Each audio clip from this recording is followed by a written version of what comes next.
Olá e bem-vindos. Hoje vamos falar de uma coisa que, olhem, vemos por todo lado, o mapa do mundo. Mas, e se o mapa que temos pendurado na parede ou que vemos online estivesse errado? E se nos estivesse, de certa forma, a enganar? Pois é, vamos a isso. Ok, olhem bem para este mapa. De certeza que o reconhecem. É a famosa projeção de Mercator. Está nas salas de aula, nos escritórios, até no Google Maps. Parece-nos perfeitamente normal, não é? Bem, a verdade é que esconde uma distorção gigante. E pronto, aqui começa a surpresa. Vamos comparar duas massas de terra, a Groenlândia e a África. À primeira vista no mapa parecem, mais ou menos do mesmo tamanho, certo? Mas agora vamos à realidade. Os números não mentem. A África tem mais de 30 milhões de quilómetros quadrados. A Groenlândia, pouco mais de 2 milhões. É uma diferença absolutamente brutal. 14 vezes. Sim, 14. A África é 14 vezes maior que a Groenlândia. Isto não é um errinho de cálculo, não é um arredondamento, é uma distorção maciça da realidade, uma que tem estado literalmente à nossa frente o tempo todo. E o mais curioso é que isto não é de agora. Estamos a falar de um mapa com mais de 450 anos. E foi este mapa que se tornou, de certa forma, a imagem oficial do nosso planeta, moldando, sem que dessemos por isso, a nossa ideia sobre o tamanho e a importância dos vários continentes. Mas calma, para percebermos como é que isto aconteceu, temos de viajar no tempo. É importante dizer que este mapa não foi desenhado para nos enganar, de todo. Pelo contrário, foi criado para resolver um problema muito específico para umas pessoas em particular, os navegadores. Pois é, estamos no século XVI e um cartógrafo chamado Gerardus Mercator teve uma ideia brilhante. Ele criou este mapa com um único propósito: ajudar os marinheiros. A grande vantagem? Um capitão de um navio podia desenhar uma linha reta do ponto A ao ponto B, seguir essa direção na bússola e chegava lá. Para a época, isto foi, uau, uma autêntica revolução. Então, de onde vem a tal distorção? Bem, a culpa é do método. A forma mais fácil de pensar nisto é assim. Imaginem que pegamos num globo, metemos uma lâmpada lá dentro e enrolamos uma folha de papel à volta como um cilindro.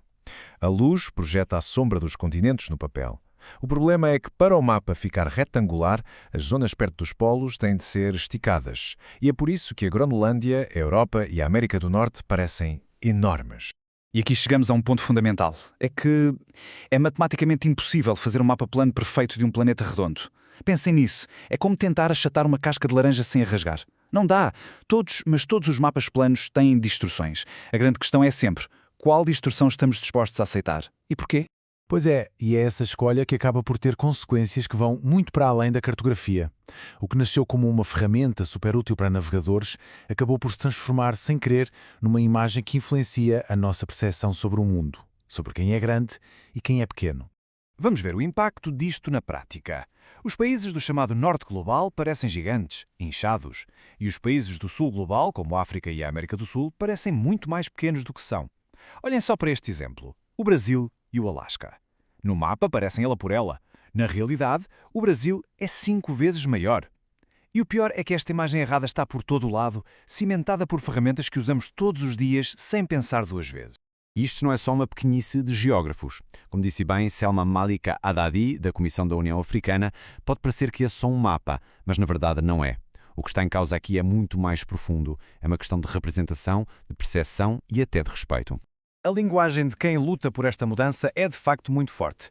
A diretora da organização Africa No Filter foi ainda mais longe e chamou a este mapa a maior campanha de desinformação da história. É uma afirmação pesada, claro, mas que mostra bem como uma coisa que parece puramente técnica pode, na verdade, acabar por alimentar uma visão do mundo completamente desequilibrada. Então, perante tudo isto, está a nascer um movimento. Um movimento que quer literalmente corrigir o mapa. Várias organizações, com um grande impulso vindo do continente africano, estão a lutar por uma representação do planeta que seja mais justa, mais fiel à realidade. É uma história com séculos, como vimos. O mapa de Mercator nasceu lá no século XVI e desde então tem sido rei. Dominou por mais de 450 anos, mas agora as coisas estão a mudar. A campanha Correct the Map está a ganhar força e teve um marco muito importante: a adesão oficial da União Africana. E agora? Vejam a diferença. De um lado, o mapa de Mercator a que estamos habituados. Do outro, uma alternativa, a projeção Equal Earth. Reparem bem, as formas dos continentes são um pouco diferentes, sim, mas é para que o tamanho relativo à área esteja correta.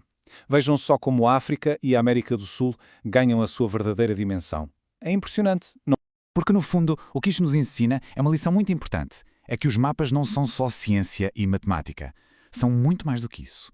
Os mapas contam histórias. Pensem nisto. Cada mapa é uma escolha, uma decisão. O que é mais importante preservar? As formas, o tamanho real, a utilidade para um navegador. Cada uma destas escolhas conta uma história diferente sobre o nosso mundo e talvez sobre o que nós próprios valorizamos. E tudo isto leva-nos a uma última reflexão, talvez a mais importante de todas. Se o mapa do mundo, algo que vemos quase como uma verdade absoluta, pode ser tão enganador, que outras imagens ou verdades que aceitamos sem pensar, devíamos começar a questionar? Fica a pergunta no ar.